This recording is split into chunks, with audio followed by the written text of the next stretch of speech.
You're listening to the Trade Show Insights Podcast, Season 15, Episode 18.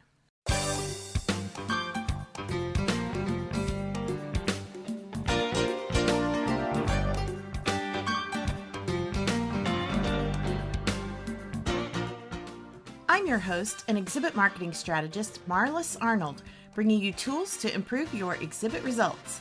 On today's episode, brought to you by the Exhibit Marketers Cafe, we've got a rebroadcast of our virtual lunch with Mel White from Classic Exhibits talking about how to adapt and redesign your exhibits for the post-COVID world.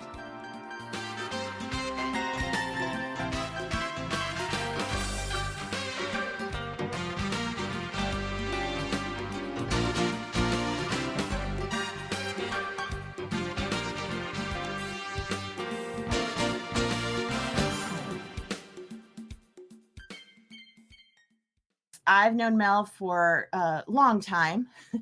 We've worked on a number of different projects together, and a lot of you I know Mel as well. He's been a voice in the industry for a long time. He's very well connected in the industry, and he is currently the Vice President of Marketing and Business Development for Classic Exhibits. But I found out today, actually, that he worked for two other exhibit design manufacturers before that. And then he took some time off. He left the industry and went into the tech world, but he couldn't resist and he came back. So anyway, so Mel White is here today, and we are going to talk about designing exhibits as we go forward. So Mel, welcome to, I can't say welcome to Virtual Lunch, but welcome to the camera side of Virtual Lunch. Well, thank you very much, Marlis. And did you know, Marlis, that your show is one of the highlights of my week every week? Really? Well, thank you. Yeah, it's fun. I've been hearing that from a lot of people. And so that's one reason I've kept it going. I actually looked it up, and today is show number 29. Wow. So, yeah. So we've been doing this since March, and we're going to keep going. I don't know if I can keep doing it every week, but we'll definitely keep it going. So anyway, but thank you. That's very cool to hear. So, well, Mel, the reason I invited you on, well, other than the fact that you are a regular to Virtual Lunch and I've known you a long time and we always have a good conversation, but you recently wrote an article that was on LinkedIn, and Alan's going to actually share that link, but you were talking about how exhibits are going to need to change going forward. And, I thought, you brought out some really good points and some things I hadn't thought of before. And then I also did a blog and podcast episode earlier this summer on adapting exhibits. And I thought, there's a lot of things people really aren't talking about. I mean, I'm kind of surprised that there's not more people. There's a lot of discussion on the show hall side and how the show floor is going to change and adapt. But there's not a lot of discussion on the exhibitor side. And first of all, why do you think that is? Why do you think nobody's really talking about it? I think part of it is just the unknown, is that we're just so focused right now on the exhibit hall and GBAC and those kind of things that people haven't made that leap forward. And that's not to say that exhibit designers haven't. And really, this whole article was prompted by one of our distributors who asked us, what do you think will change? And I'm not an exhibit designer, but what I did is I reached out internally to our exhibit designers and to others in the industry. And the messaging was pretty consistent across the board as far as what they thought would change in exhibit design. But they also recognize that there's a lot of known and there's a great deal of unknown that's out there. Well, that's true. Yeah. And that's the thing. I mean, we're all shooting in the dark here. I mean, whether it's the show floor side or the exhibitor side, none of us know for sure, but there are some things that we can definitely start looking at and getting prepared for, right? We can. And so let's just take a moment and let's play a little game. All right? Okay. All right. So the part that we know is we know the show hall portion. At least we know some of those knowns. All right. Mm-hmm. So I'm going to name one of those knowns, and then if you can name one of those knowns after that, and start it with we know that. All right. Okay. So the first one is we know that there'll be temperature checks at the entrance of the show hall. Yeah, We know that there will be wider aisles. exactly. We also know that there'll be hand sanitizers throughout the exhibit hall. Yes. We know that there will be a lot more signage and markings of where to be. Yes. We know that there will probably be touchless registration uh, Mm-hmm. for the exhibit or for the Mm-hmm. show. Okay? We know that there will be socially distanced, what do I want to say, um, positioning of everything.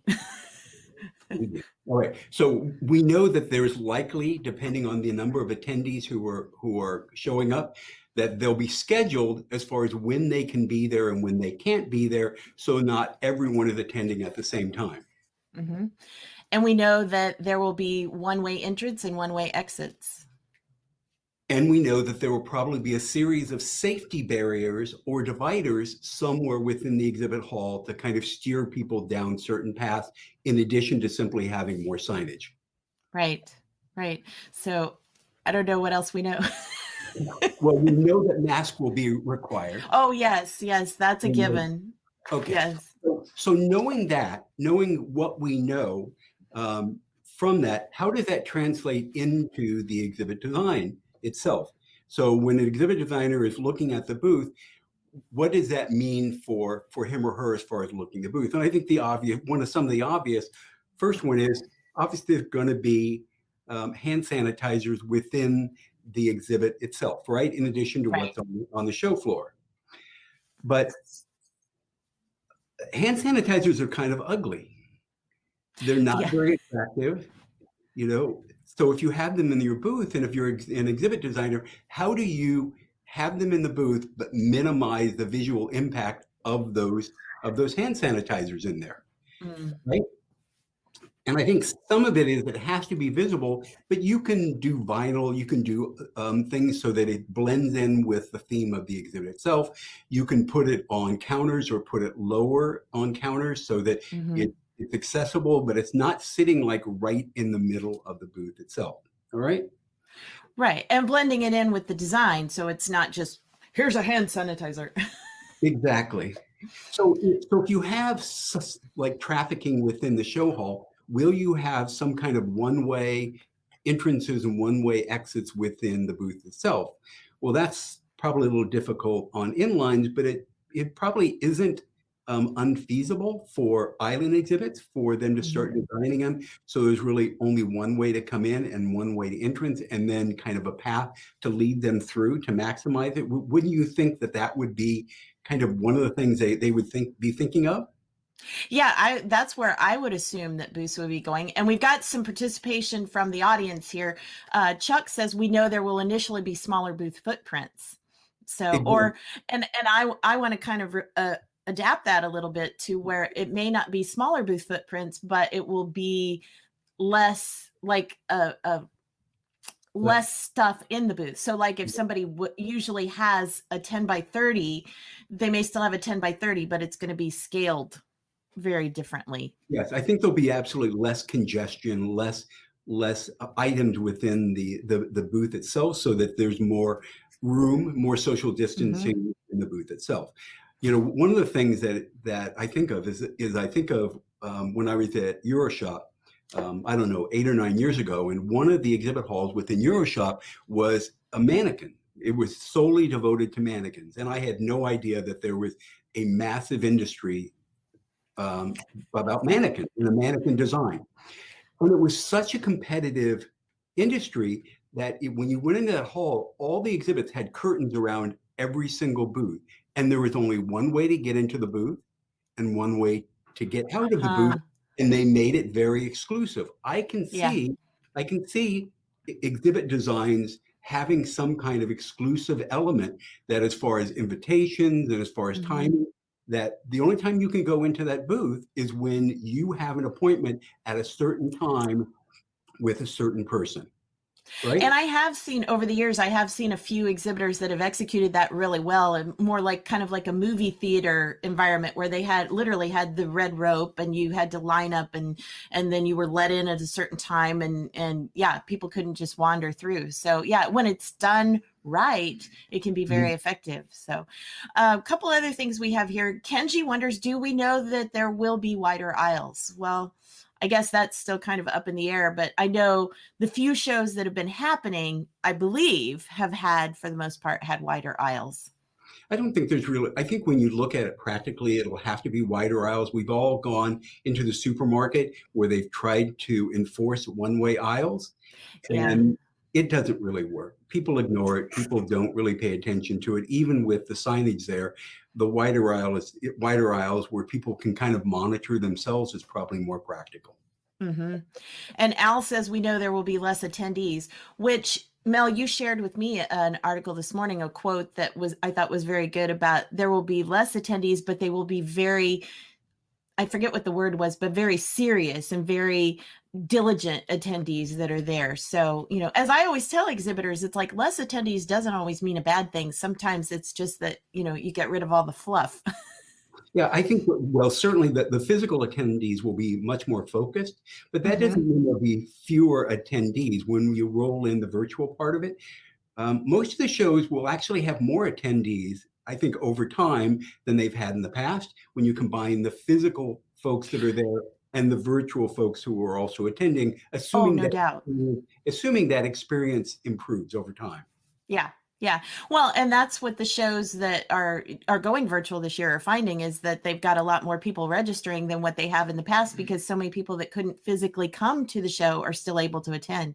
Mhm. Boy, the comments are flying in fast here. Rama says, do you think allowing full capacity registration but requiring attendance in shifts for the show floor will require more show days to allow people actually see all the exhibitors they need to see? I actually have seen that for some of the shows that are still planning on doing face to face. I've seen some that have extended from like 3 days to 4 or something because they are wanting to allow people that um, just time and distance, I guess you could call it. I Mhm. don't know what you call it. Yeah, I wonder how that works though with the educational portion of it. I mean, do you extend the educational portion of it? Certainly in our show, like Exhibitor Live, where people are there and trying to get their accreditation, or do you limit that to the same number of days, and that becomes your time slot for when you can actually go to the show, and everybody else goes to other times at other times. Yeah. Yeah, it's going to be interesting to see how these come together. She's got a follow up here. If making those show floor appointments becomes a must without open entrance for us smaller exhibitors, I think we'll see a whole lot more outboarding pre and post show. Well, yeah, it's going to be a challenge to figure out how this is all going to fit together and be as fair as possible, I think. Mhm. Well, I think one of the things that isn't being talked about, aside from touchless registration and certainly the heat sensors, is the change in technology because that's going to Mhm. be much more rapid than it has been in the past. And you and I talked a few days ago, Marlis, about if you remember 8 or 9 years ago, we all talked about QR codes, and QR codes went nowhere. Right? We Yeah. thought that was going to be the thing. Well, QR codes are probably going to kind of come back to life, and you're going to see QR codes everywhere where hmm people can use their own devices to get the information and not have to rely on somebody else. Right. Any of those kind of touchless technologies are going to be much more prevalent. Right. And Kenji responds to Alan Ramah, maybe this means more flexible open hours for convention centers and venues. Yeah. And right now they don't have a backlog of events. So they probably have a little more flexibility in their schedules. Kevin, who you know quite well, Mel, Kevin Cardy from Classic says less exhibits overall might lead to more island rentals out of the gate since they are affordable, but still allow for a bigger presence on a more spaced out show floor. I have wondered if more exhibitors would go to just like even the small islands, just so that the exhibits themselves can be socially distanced from each other. Your Well, thoughts? yeah, I think that's a good point. But I think you're going to see, at least for the first year or two, a lot of people will choose rentals simply because it's a, as Kevin Right. said, a more affordable option, and it's Hmm. also their way of kind of testing the waters of seeing what is it going to be like. Is the show going to be successful? I'm not going to make a huge investment, but I can make a rental investment in the show, whether it's an inline or an island, and Hmm. see how that works. So, you know, rentals were increasing at double digit rates anyway, but now post Wow. COVID, if I had to guess, half the exhibits on the show floor post COVID will be rentals, easily rentals. Wow. Wow. It'll be interesting to follow that prediction and see how close you are. And Kenji brings up another good point. We know there will be expectations of virtual participation opportunities. So, you and I talked about that the other day about how the lessons learned in virtual are now going to be brought onto the show floor. And everybody who's been ranting and raving about, oh, virtual is just not the same. And it's like, yeah, but there's pieces that can definitely be enhanced, help enhance a booth. Yes, and in the booth space itself, there's only so much information you can convey to someone. But in the virtual world, you have your entire catalog. You have all the products, you have Hmm. all the services, you have everything. Every single video you've ever made can be within the virtual element. You cannot share that in the booth itself. So if you can somehow blend the actual physical booth itself with the actual virtual for those people who are doing it, it'll be, I think in the long run, it'll be a much better experience for attendees. And not only because during the 3 or 4 days of the show, but the 365 days of the entire year where they can tap Yes. into it. It'll be curious if show organizers really keep that portal open for longer than the show, if they keep that portal open for months and months and months so that exhibitors really can harvest leads for the entire year instead of just during that very short time frame. Well, and it's been interesting to see how different shows are taking different approaches. Like I'm participating in a show next month that they're going to leave theirs open till the end of January.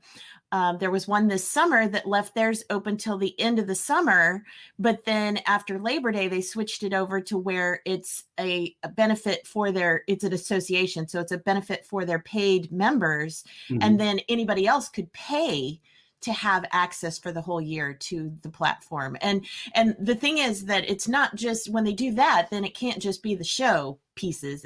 There's got to be stuff that's added and changed. And, Yep. so that particular show is also doing different webinars and things throughout the year so that they've still got that engagement to get people involved. But I've been trying to tell show organizers this for a decade of, why not? Why limit your show to 4 days? Have it be at least semi-participatory all year round. So, So you have another go ahead. question?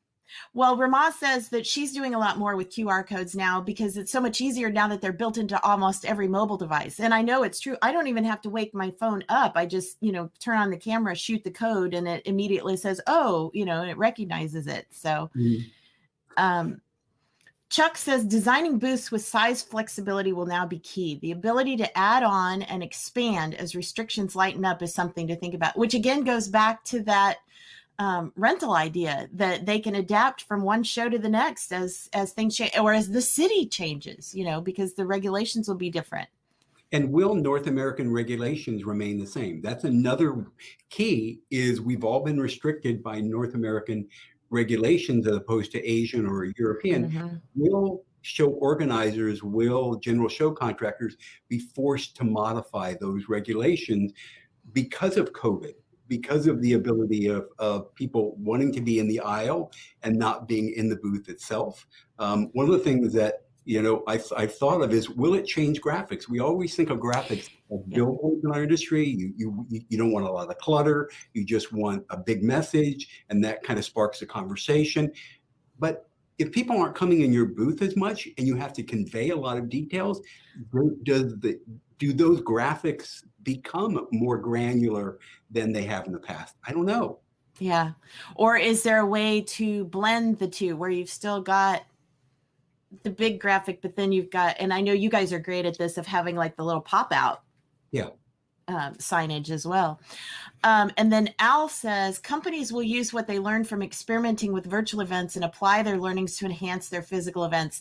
I think that's a Okay, great, Al, that's a great that's the point, Mark. quote of the week here. Yeah. I think that is so key. It's like, everybody needs to stop complaining about virtual and start learning from it and incorporating the best pieces of it. Because and I've seen some events that have done bang up job with virtual. So, it is possible to really make it creative. And, you actually brought out the other day one of the ideas that you had about bringing virtual onto the show floor. You want to share that?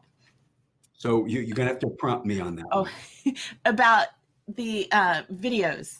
Oh, I've worried for years, and people have heard me say this before, that as video becomes much more prominent, as an exhibit builder, should we be worried at some point that a 10 by 10 booth is simply a 10 by 10 video wall, or a 10 by 20 video wall, or an island?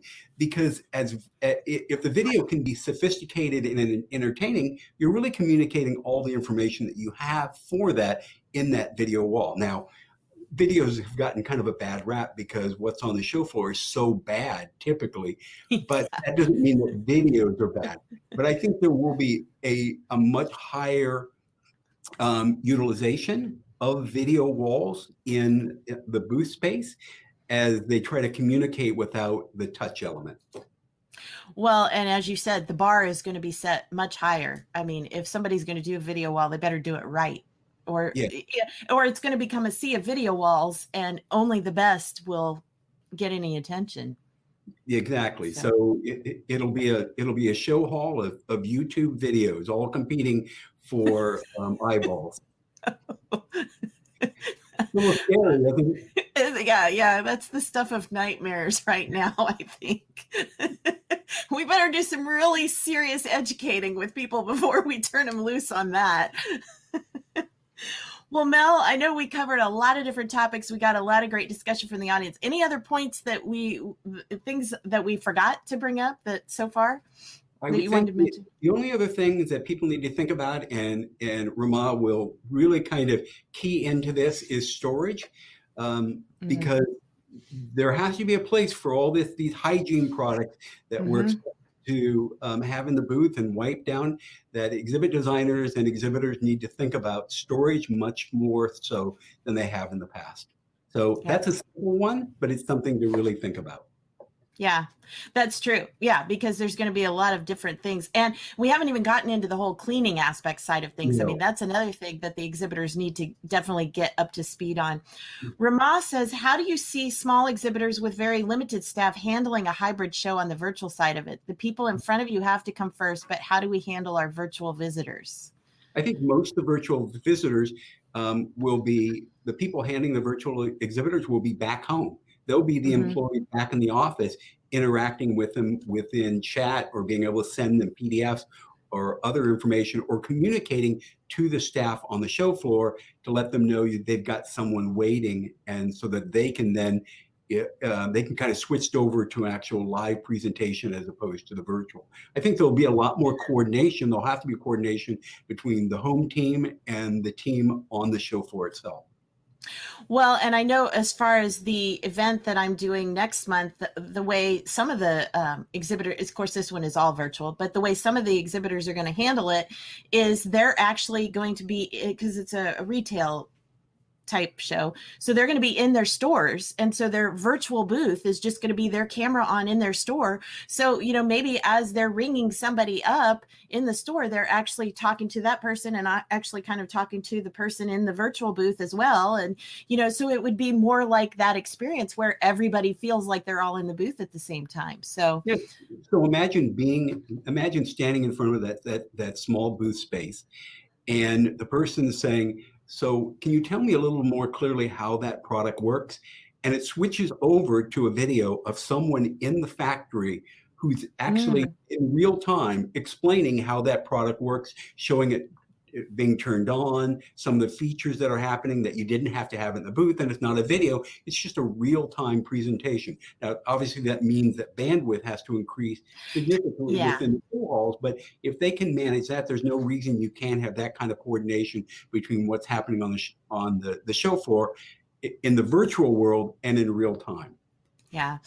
And Rama, I get it. She says, I don't have employees back in the office. I'm truly a small company where it's just me. I get that. So we're just going to have, but Rama, we entrepreneurs, we're scrappy and we're creative and innovative. And I know we can all figure out ways that we can make this work. So, and probably better than some of the big companies, honestly. So, again, it's another one of those things where I keep telling people, take time or take advantage of the time now to figure these kinds of things out and think, that's why I wanted to have this discussion because, it's not like you got to have a booth ready to go next week. You've got some time, so figure it out and get really creative. And then we've got another comment from Kevin. Number one lesson learned the past 6 months from client feedback. Virtual exhibits are a great digital marketing tool for off the show floor uses. Virtual shows overall have lots of issues to overcome, but the virtual exhibits are turning into great winners for markets to use in other avenues. Yes.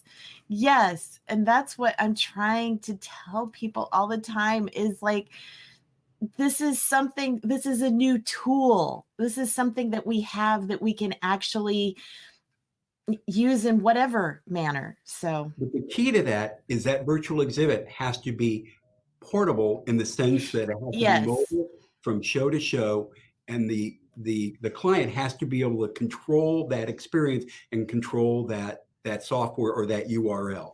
If that virtual exhibit is tied to the show and can only be used at that show, they're at a disadvantage, and they need to push back at the show yes. as far as having the ability to have a virtual exhibit that's not linked exclusively to that experience. Well, and the thing I just taught an exhibitor workshop for a virtual show last week. And one thing I told them was, I had checked out a lot of their websites ahead of time. And I said, you guys have assets already. They had great video. They had some case study videos. They had testimonials. They had, tours of their factories or whatever. Exhibitors need to just start compiling a list of all their assets, and the virtual booth or the virtual booth tour or whatever is one of those assets. So compile all those assets, and then the next time you've got a virtual show coming up that you need things to put in your virtual booth, you've got all of that ready to go, and you just pick and pull and figure out what's going to be the best for that audience. So Well, and the great thing is that there's a level playing field between the company that does revenue of 30 million and the company that does revenue of 300 yes. million. At this point, there's a level playing field, and those companies that are the most creative are going to win that battle. And Ramaz says, plug for classic exhibits and my pals at Northwest Exhibits. You have absolutely awesome virtual exhibits. So, Thank you very much, Ramah. So there you go. And then also back to that, Ramah, what you said earlier about being a small exhibitor, those of us that are, a solopreneur with a 10 by 10, we have a level playing field as well in the virtual platform because, some of the smaller exhibitors I've seen really knock it out of the park because again, they got very creative. So, I think the potential is so huge going forward. I know that we're all just like, we're like pacing to get started, like I'm not a horse racer, but like the horse getting ready to start the race, the adrenaline and everything. That's how we feel. But it's like, let's get it all put together and get a plan mapped out. So Mel, thank you so much for joining us for this. I mean, I know we could go on talking for a long time. Maybe we'll bring you back for another virtual lunch and we'll continue. But thanks to everybody for joining us today. Mel, you always, you spark so many great ideas. I really appreciate you being a part of our discussion today and being our guest. Well, thank you, Marlis. And for the group out there, there's never been a better time to hit the reset button in our industry and change some things that have been bothering you and bothering all of us for years and years and years. This is the perfect opportunity to make it better for everyone. Yes. As I keep saying, take advantage of the great pause.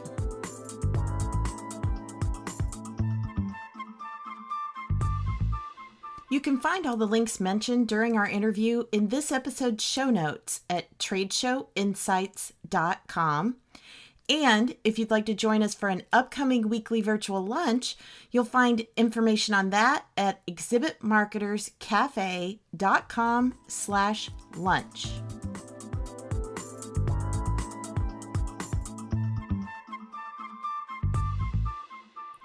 If you enjoyed today's episode and would like more, you can subscribe to the podcast and automatically receive future episodes on your chosen device. Simply search for Trade Show Insights in Apple, Spotify, Stitcher, or virtually anywhere else that podcasts are found, then click the subscribe button. Trade Show Insights is protected by the Creative Commons copyright license. You may feel free to share this recording with colleagues or embed it on your own blog as long as it's shared in its entirety and is not used for commercial purposes. To learn more, please see the link in the sidebar of the show notes at tradeshowinsights.com. Well, that's it for this episode of Trade Show Insights. Be sure to check out our show notes and archives at tradeshowinsights.com.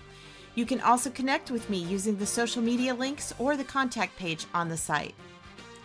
I'm Marlis Arnold. Thanks for listening, and be sure to join us next time for more tools to improve your exhibit results.